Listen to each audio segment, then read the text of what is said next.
দেখো বন্ধুরা, আজ দেখছি আমরা অ্যাক্টিভিটি 1 আমরা এগুলো করে রেখেছি, তো তোমার দেখিয়ে দিচ্ছে একবার। কি বলেছে? রিঅ্যারেঞ্জ করতে হবে। মানে এখানে যেটা বলেছে যে কোন ঘটনাটা সবার আগে হয়েছে এবং তারপর কোনটা সেগুলো তোমাদের খুঁজে বার করতে হবে। দেখো এখানে দ্বিতীয়টা হয়েছে প্রথমে, তারপর 4 নম্বরটা হচ্ছে দ্বিতীয়তে, 6 নম্বরটা হচ্ছে 3 নম্বরে, 3 নম্বরটা হচ্ছে 4 নম্বরে, 5 নম্বরটা 5 নম্বরেই হয়েছে, 1 নম্বরটা হচ্ছে 6তে। ঠিক আছে,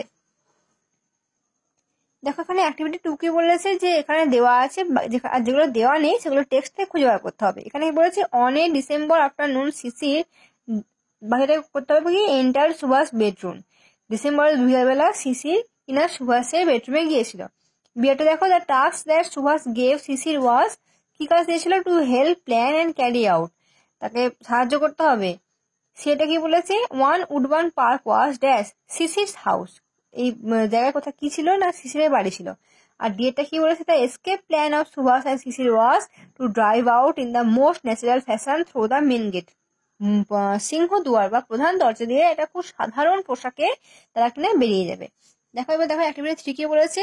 why did Subhash and Cecil as their plan of escape decided to drive out in the most natural fashion through the main gate? কেন তারা ঠিক করেছিল যে একদম সাধারণ পোশাকে তারা পালিয়ে যাবে?